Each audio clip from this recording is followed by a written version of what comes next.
Amados irmãos, vamos ouvir nesse instante a pregação da palavra do Senhor.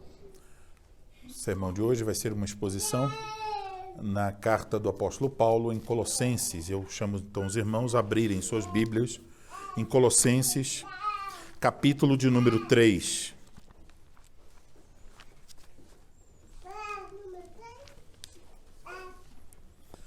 Colossenses, capítulo 3. A pregação será do versículo 1 ao 4, mas nós faremos uma leitura até o capítulo 4, versículo 6. Então, primeiro a leitura do capítulo 3 todo até o capítulo 4, versículo 6.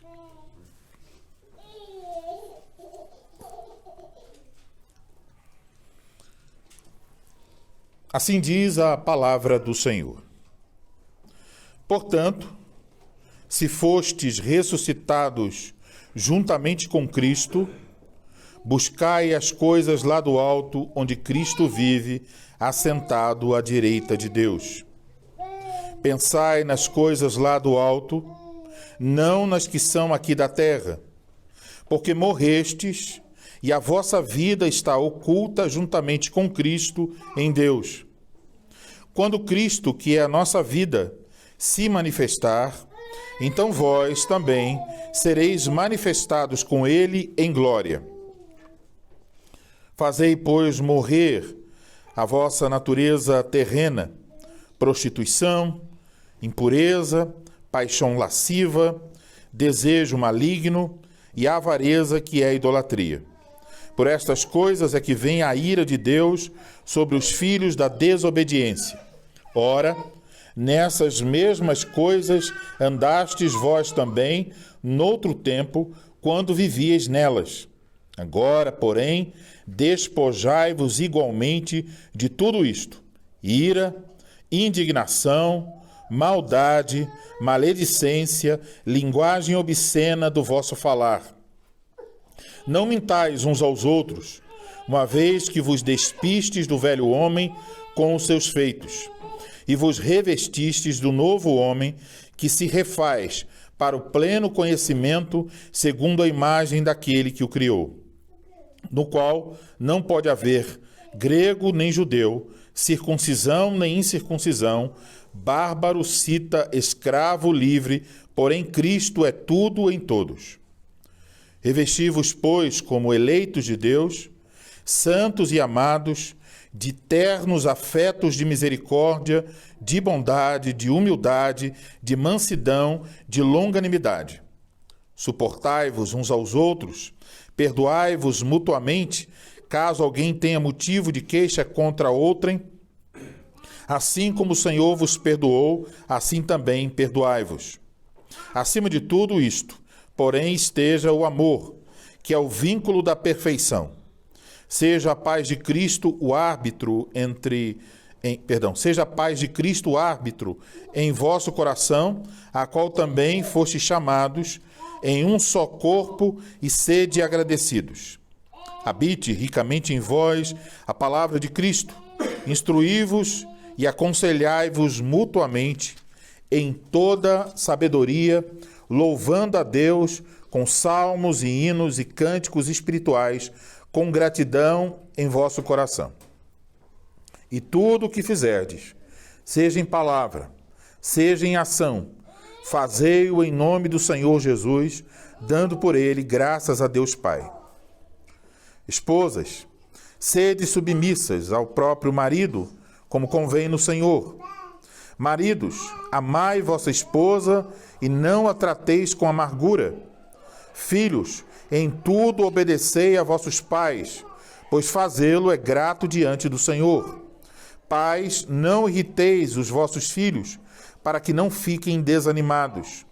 Servos, obedecei em tudo ao vosso Senhor segundo a carne, não servindo apenas sob vigilância, visando tão somente agradar homens, mas em singeleza de coração, temendo ao Senhor. Tudo quanto fizerdes, fazei-o de todo o coração, como para o Senhor e não para homens, cientes de que recebereis do Senhor a recompensa da herança. A Cristo o Senhor é que estais servindo, pois aquele que faz injustiça receberá em troco a injustiça feita, e nisto não há acepção de pessoas.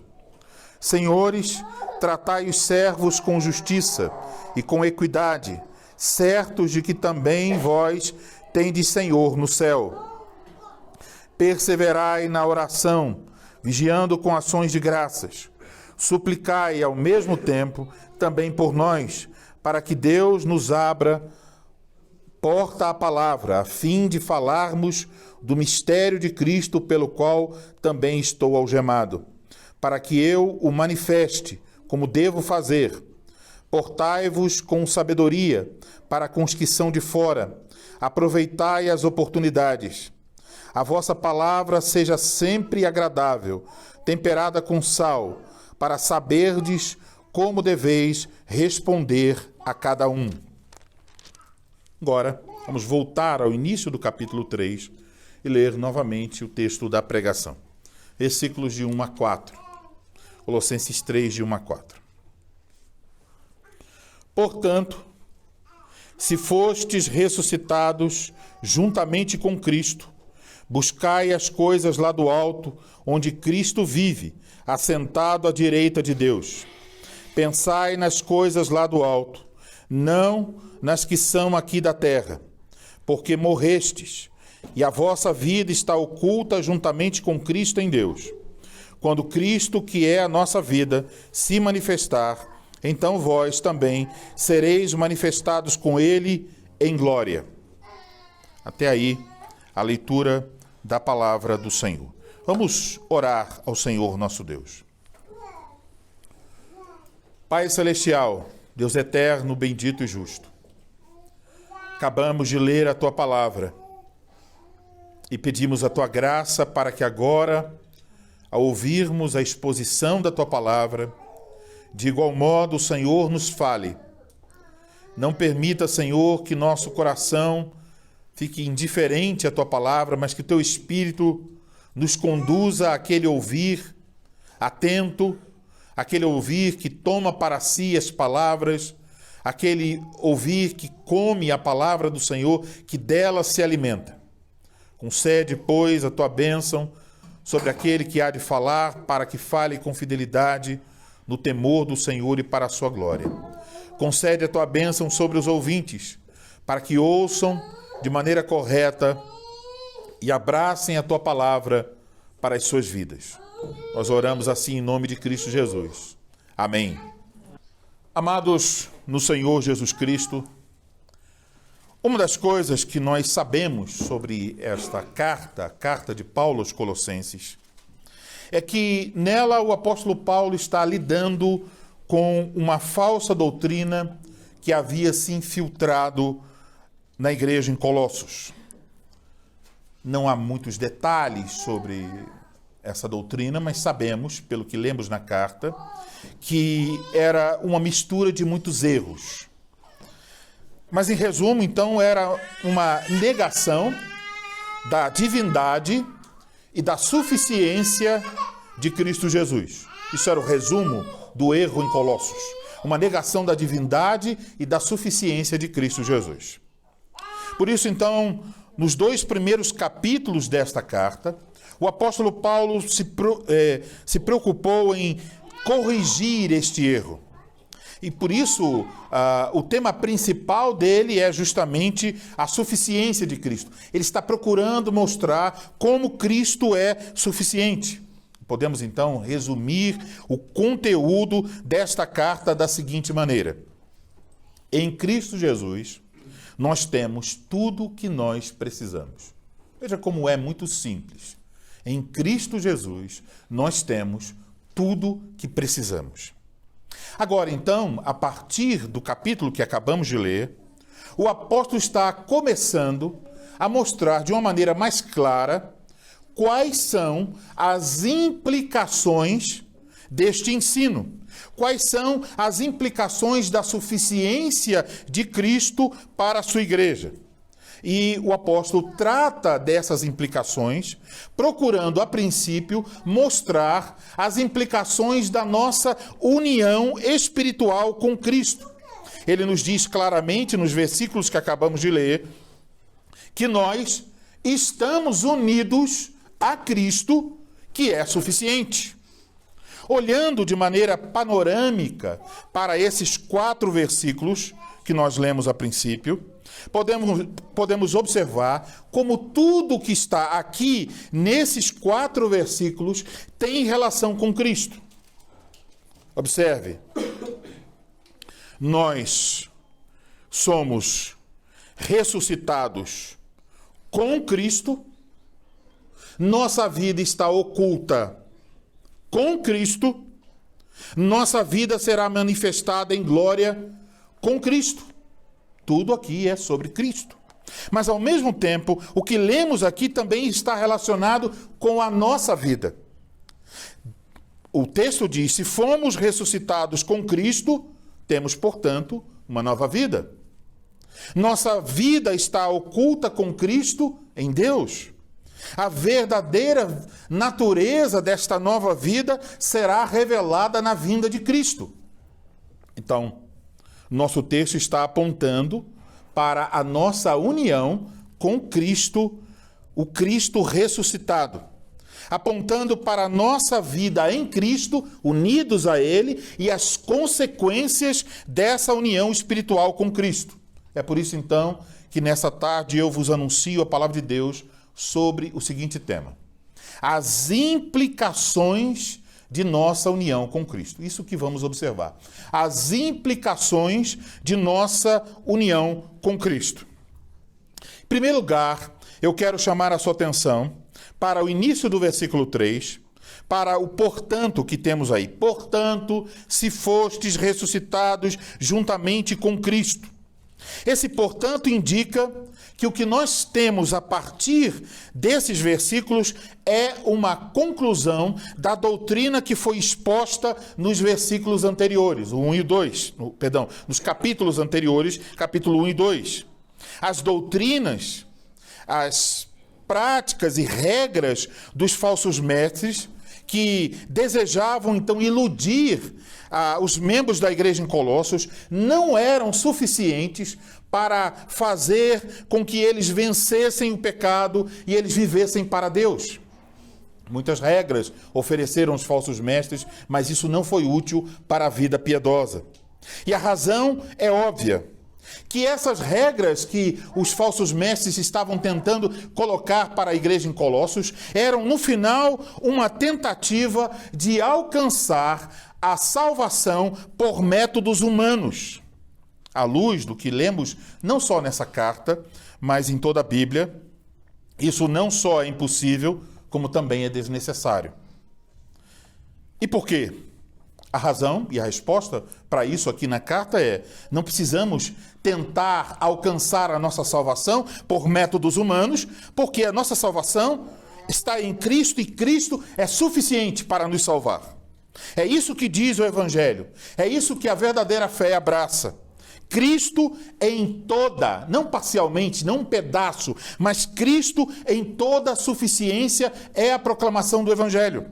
À luz do que acabou de dizer, então, sobre a suficiência de Cristo, o apóstolo conclui: portanto, se fostes ressuscitados juntamente com Cristo.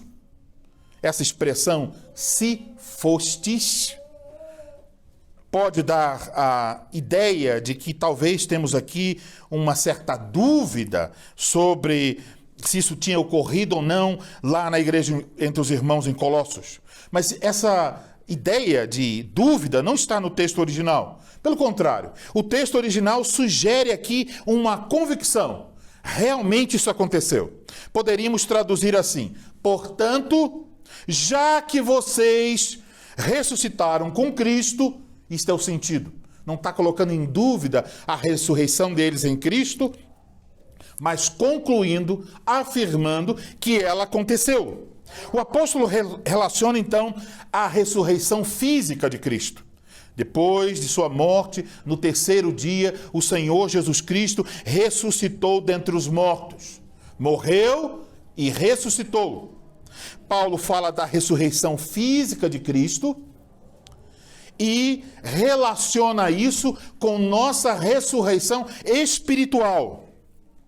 Conforme o capítulo 2, versículo 12 de Colossenses, essa ressurreição espiritual é simbolizada pelo batismo. Diz lá o texto: tendo sido sepultados juntamente com ele no batismo, no qual igualmente fostes ressuscitados mediante a fé no poder de Deus, que o ressuscitou dentre os mortos.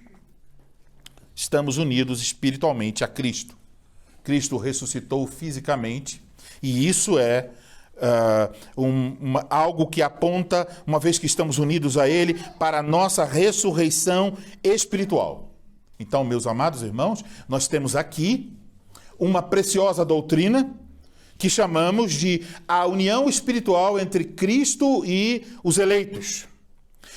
Isso acontece, então, de modo que todos os eleitos foram unidos espiritualmente na morte de Cristo e unidos espiritualmente na ressurreição de Cristo. Todas as ovelhas de Cristo estavam unidas a Ele espiritualmente em sua morte e em sua ressurreição. É isso que lemos aqui, quando no versículo 3 diz, morrestes, e no versículo 1 diz, ressuscitastes. As duas coisas estão aqui em nosso texto. De modo que agora, segundo as Escrituras, assim como Cristo morreu para o pecado, nós também devemos nos considerar mortos para o pecado, mortos para a nossa velha natureza, mortos para o mundo. Isso está em todo o contexto que nós lemos dos versículos seguintes, de Colossenses 3 e 4.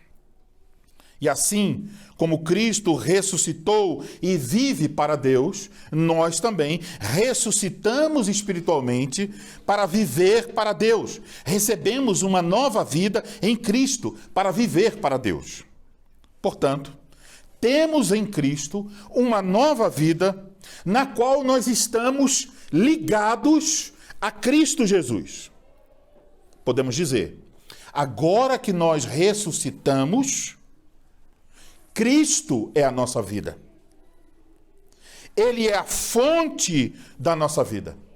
Ele não é somente o alvo da nossa fé, mas ele é a fonte da nossa vida.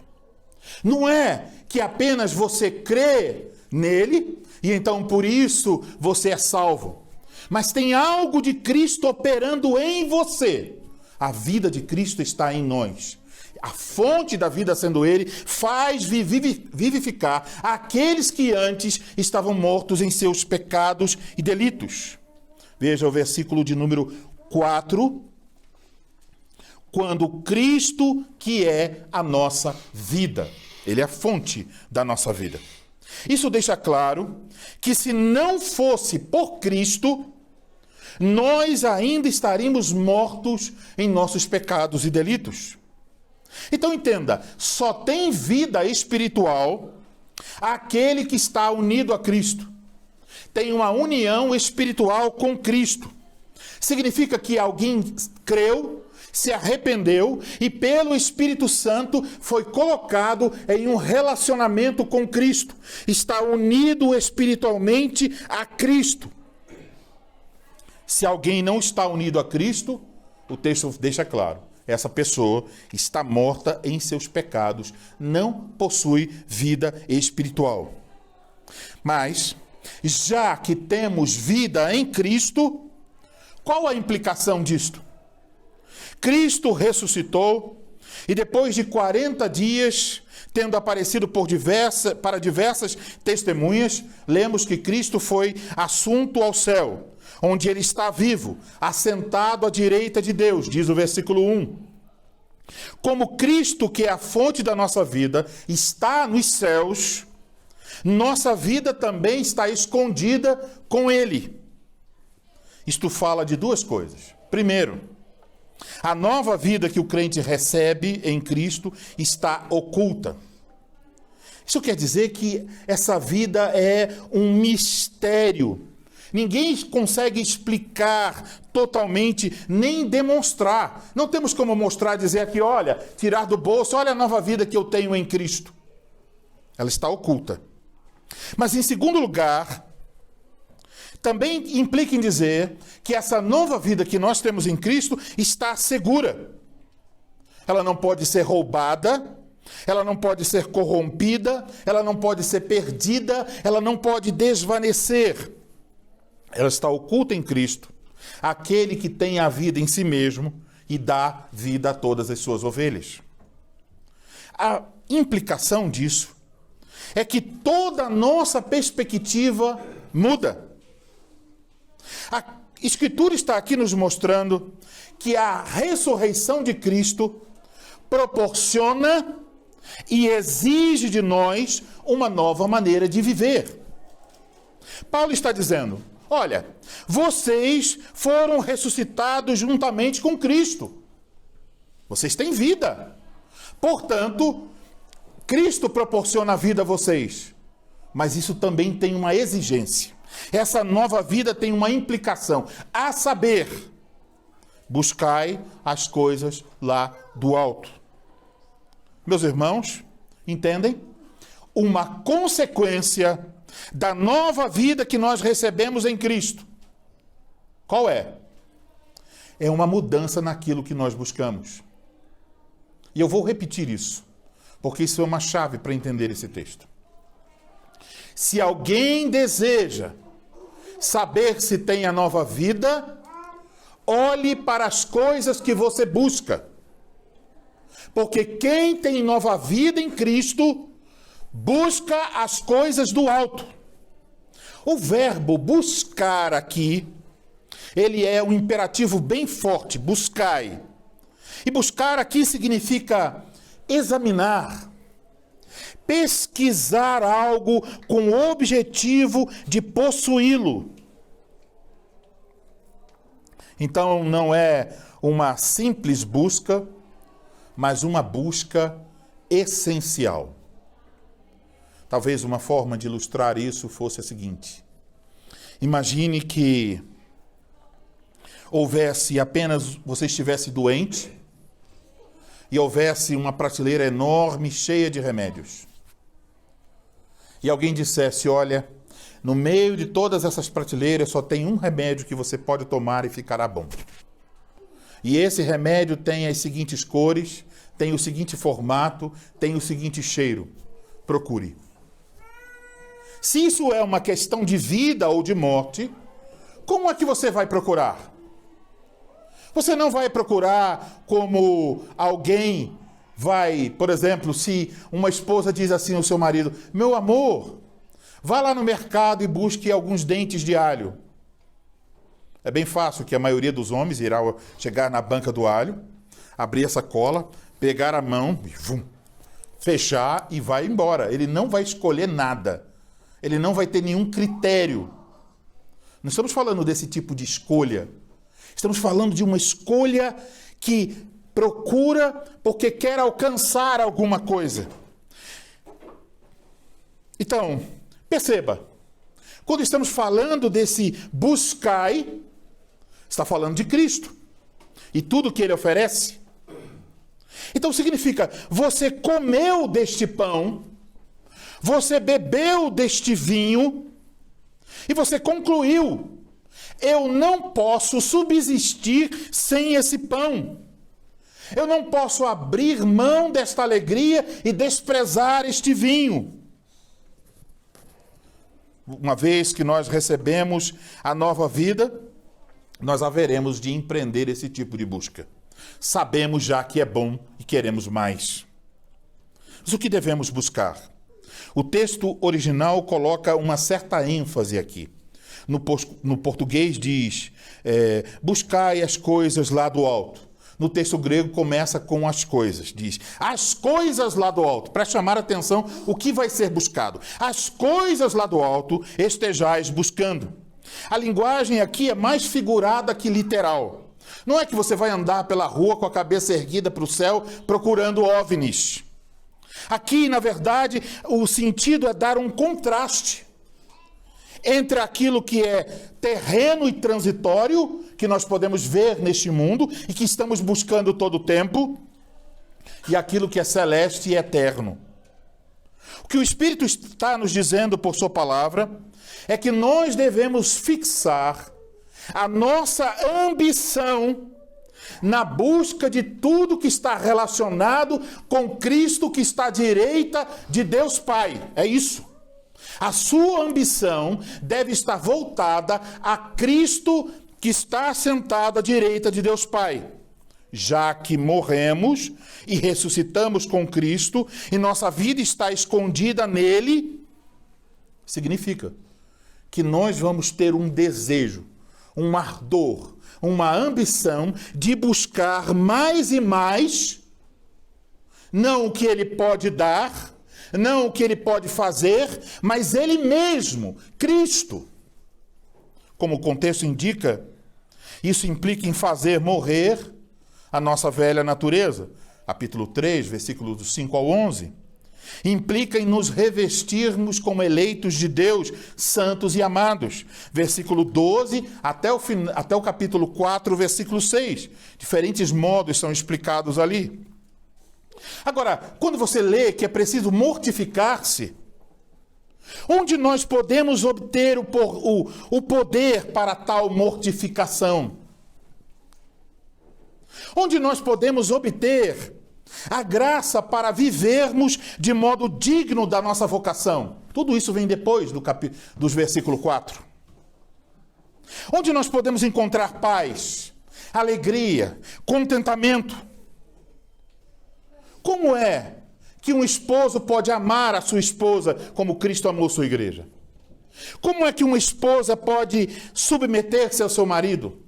Como os filhos respeitarão seus pais, como os pais criarão adequadamente seus filhos, como os escravos ou os empregados trabalharão com fidelidade, como o patrão tratará com respeito e com estima os seus empregados ou escravos.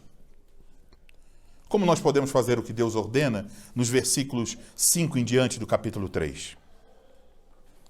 Se você olhar com sinceridade para o mais íntimo do seu ser, se houvesse uma maneira de aproximar-se de um espelho da alma e olhar a sua alma por esse espelho, se você for sincero, você vai dizer: não há nada dentro de mim que me ajude. Não há nada. Nada dentro de mim que me ajude. E se você procura ao seu redor, será que a vida verdadeira pode ser comprada? Será que os homens ou os anjos podem ajudar? Existe algum método que possa ser usado para alcançar esta força? Você sabe a resposta. Não. Não existe nada. E aí permanece apenas um nome, acompanhado de um sola. Somente Cristo. Aquele que está sentado à direita de Deus. Somente dele nós podemos receber tudo o que nos é necessário para essa vida e para a vida futura. Assim sendo, devemos ouvir o que nos diz o Espírito Santo a esse respeito, do que temos que fazer. E o Espírito Santo diz: pensai nas coisas lá do alto, não nas que são aqui da terra. Versículo 2. Isso então ensina que há uma relação entre o que nós pensamos e a eficiência com que vivemos para Cristo. Seus pensamentos têm uma relação íntima, sua forma de pensar, sua vida cristã. Na medida em que Cristo governa a nossa maneira de pensar, que Ele ocupa os nossos pensamentos, Nós começamos, na medida em que isso acontece, colocar nossas prioridades nos seus devidos lugares. Quando você tem os seus olhos em Cristo, a sua vida começa a ficar organizada. Começamos a viver a nova vida que Cristo nos concedeu de uma maneira coerente. Não porque criamos regras para a vida cristã. Não simplesmente porque você tomou resoluções, olhou no espelho e diz, a partir de hoje eu vou ser assim, assim, assim, assim. Não tem a ver com isso. Não tem a ver com sua disposição, com a sua força, com o seu conhecimento, com o que você pensa ter interesse. Tem a ver com Cristo. Portanto, amados irmãos, o reino de Deus e a sua justiça devem ocupar o primeiro lugar naquilo que nós buscamos e pensamos. Nós só poderemos levar uma vida vitoriosa se Cristo preencher os nossos pensamentos. Por isso, nós temos que tomar muito cuidado, para não deixar que nossa mente seja ocupada por pensamentos mundanos, apenas desta vida. Temos de nos afastar do mundo. Tem de ser assim porque, como diz o apóstolo nesse texto, você morreu. Entende isso? Para esse mundo que aí está, você é uma pessoa morta. A morte inevitavelmente desliga você do interesse deste mundo, de modo que o seu interesse passa a não estar mais na terra, mas no céu. Os que estão unidos a Cristo devem ser, então, aqueles que utilizam deste mundo como meios, as coisas desse mundo, como meios para desfrutar as coisas que são lá do alto. E tudo que nós fazemos, em tudo, o nosso fim principal deve ser Cristo, sua glória e louvor. Sendo assim, devemos e podemos nos perguntar. Eu farei algumas perguntas. E à medida em que eu as fizer, eu peço que você medite se elas se encaixam em alguma medida na sua vida. Você está morto ou morta para o desejo por riquezas? Você morreu para isso? Você morreu para o desejo de aceitação? Quer que seus parentes, seus amigos, seus colegas de trabalho aceitem você? Você morreu para a glória temporária deste mundo? Você morreu para a beleza que não passa de mera aparência? Você morreu para os prazeres ilícitos? Perguntando de outra forma, o que enche os seus olhos? O que perturba o seu coração e deixa você ansioso ou ansiosa? Quais são as suas aspirações mais profundas? Pelo que você está se esforçando nesta vida? No que você tem investido? Você tem as respostas para essas questões? Talvez elas sejam um pouco amplas. Então eu quero convidar você para um exame mais detalhado. Não pense sobre toda a sua vida. Examine apenas os últimos 7 dias, desde o último domingo até agora. Que coisas ocuparam seu tempo? Você teve tempo para trabalhar, estudar, assistir filmes, navegar na internet? A maioria de vocês provavelmente dirá que sim. Eu fiz isso tudo? Mas a outra pergunta é: mas quanto do seu tempo foi dedicado a buscar a Cristo? Você aprendeu coisas novas no trabalho? Você leu algo interessante? Você cresceu intelectualmente?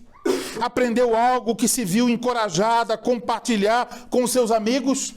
Se você me disser sim, pastor, o que eu vou dizer a você? Que bom, ótimo que você está crescendo. Mas eu tenho uma outra pergunta. O que você aprendeu sobre Cristo essa semana? Que novo aspecto da beleza e da glória de Cristo iluminaram seu entendimento durante esta semana? Houve algo nessa semana que trouxe a você um certo deleite? Talvez você leu um bom livro e disse, poxa, que livro legal. Talvez você experimentou uma comida, um doce, e disse, que delícia. Foi tão bem feita essa comida ou essa sobremesa. Talvez você assistiu um filme e disse, rapaz, assisti um filme essa semana muito interessante. Talvez você viu o seu time obter uma grande vitória em uma partida de futebol e você se alegrou. Mas agora eu pergunto, que coisas lhe proporcionaram alegria e prazer essa semana, que não seja uma alegria e um prazer passageiro? Você encontrou nessa semana algum tipo de alegria em Cristo? Você encontrou essa semana algum deleite? Talvez em ler uma passagem da Bíblia e ouvir por meio da leitura a voz do próprio Cristo falando ao seu coração. Talvez enquanto você meditava sobre os seus feitos, sobre os seus atributos.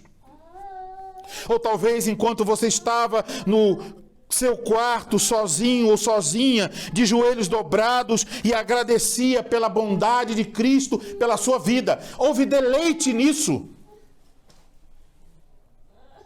Que assunto lhe trouxe maior preocupação esta semana? Contas para pagar? Uma causa na justiça? Uma prova que você tinha que fazer? A situação política do país? Qual foi o último pensamento seu ontem à noite, antes de dormir? Qual foi seu primeiro pensamento nesta manhã de domingo? Por quanto tempo você pensou em Cristo no decorrer da semana? E talvez a coisa mais triste a se dizer e a constatar, quanto tempo hoje, no dia do Senhor, você dedicou a pensar em Cristo? Em tudo que Ele é, em tudo que Ele faz, em tudo que Ele disse. Quanto tempo nisso? A falta de recursos para pagar as contas preocupa. Sua falta de emprego talvez lhe perturbe. A doença que você enfrenta talvez faça você ficar inquieto. Preocupações quanto ao seu futuro também costumam deixar você preocupado. Mas a minha pergunta é, você também está preocupado com a sua falta de crescimento espiritual? Você se preocupa quando você não confessa seus pecados? Você se preocupa quando percebe que você não tem tanta comunhão com seus irmãos como deveria? Quando você falta o culto por alguma razão, você sente tristeza em seu coração? Ao olhar para o seu crescimento, você sente que é menor do que deveria ser, e isso lhe incomoda e traz algum tipo de tristeza? Entendam, meus queridos irmãos, nós sempre arrumamos tempo para aquilo que nos interessa. Se uma pessoa ama futebol, ela arrumará um tempo para assistir o futebol. Se uma pessoa ama fazer palavras cruzadas, ela conseguirá um tempo do seu dia para as palavras cruzadas. Você tem tempo para Cristo? Não me refiro aqui àquelas devoções que muitas vezes nós corremos o risco de fazê-las de forma corrida e mecânica. Rapidamente, com o coração frio, longe de Cristo. Se o pastor ou o presbítero me perguntar, você está lendo a Bíblia? Eu vou dizer, estou. Você está orando? Estou. Mas não temos alegria e prazer nisso. Surge então a pergunta, o que realmente lhe interessa? O que realmente você está buscando? O que realmente traz satisfação, consolo ao seu coração? Lembre-se das palavras de advertência do Senhor Jesus Cristo. Onde está o teu tesouro, aí também estará o teu coração. O seu interesse mostra o que tem valor para você. Com isso, não quero dizer que nós não vamos estudar, que não vamos trabalhar ou que não vamos nos divertir. Uma grande parte das coisas que eu acabei de mencionar são necessárias e legítimas, proveitosas. Mas ouçam o que Jesus disse sobre os dias de Noé. Pois assim como foi nos dias de Noé, também será a vinda do Filho do Homem. Porquanto, assim como nos dias anteriores ao dilúvio, comiam e bebiam, casavam-se e davam-se em casamento, até ao dia em que Noé entrou na arca, e não o perceberam, senão quando veio o dilúvio e o levou a todos. Assim será também a vinda do Filho do Homem. As pessoas, no tempo de Noé, buscaram apenas as coisas da terra e se esqueceram das coisas do alto, até que tudo pelo qual eles buscavam, tudo que eles amavam, tudo no qual eles tinham prazer, foi submerso pelas águas do dilúvio. Assim também será quando Cristo voltar. Tudo agora que parece ter valor para os homens que estão buscando avidamente essas coisas, tudo isso perecerá. Repentinamente, todas as coisas que o mundo valoriza perderão seu valor, serão reduzidas a pó. Mas os que buscam as coisas do alto, os que têm uma nova vida com Cristo, têm esta preciosa promessa de que quando Cristo, que é a nossa vida, se manifestar, então também sereis manifestados com Ele. Quando Jesus voltar, a natureza da nossa vida com Cristo deixará de ser secreta. Está ligada a Cristo. Ela se revelará na volta de Cristo. Como diz a Escritura. Amados, agora somos filhos de Deus e ainda não é manifestado o que havemos de ser, mas sabemos que quando Ele se manifestar, seremos semelhantes a Ele, porque assim como é, o veremos. 1 João 3,2. Agora parece muitos que a nossa vida é chata. As pessoas podem olhar e dizer: olha a vida desses crentes, eles não se divertem. É uma vida sem alegria. Mas quando Cristo voltar, o mundo verá o valor e a beleza da nossa vida em Cristo. Amados irmãos em Cristo Jesus, Ele haverá de voltar. E se realmente estamos unidos a Ele, temos uma nova vida. Uma nova vida que agora se revela naquilo que nós estamos buscando. Antes de conhecer a Cristo, nós tomávamos então as nossas próprias decisões, baseados no que nós considerávamos melhor para nós. Em primeiro lugar estava a nossa satisfação egoísta. E isso incluía todo tipo de atividade pecaminosa. Mas vejam, Cristo transformou o nosso modo de viver. Agora, então, os mundos e os seus valores não têm a mesma importância para nós. Reconhecemos que a nossa existência depende de Cristo. Nós não pertencemos a nós mesmos, pertencemos a Cristo. Somos de Jesus e todas as nossas decisões devem ser baseadas na realidade que nós estamos mortos para o mundo e vivemos para Cristo. Cristo é a fonte da nossa vida. E na medida em que nós conhecemos mais a Cristo, que vemos a sua glória, que recebemos a sua vida, que provamos sua doçura, que conhecemos a respeito da nossa união com Ele, quem poderá conquistar o nosso coração? Quem irá tirar Cristo dos nossos pensamentos? O que o mundo pode oferecer a quem tem o maior de todos os tesouros? Amados irmãos, nós temos esse tesouro. Cristo, nosso maravilhoso Salvador. A vida da nossa vida, a fonte da nossa alegria, o alvo das nossas afeições, o alimento e bebida da nossa alma. Buscai Tomai, comei, vivei. Amém.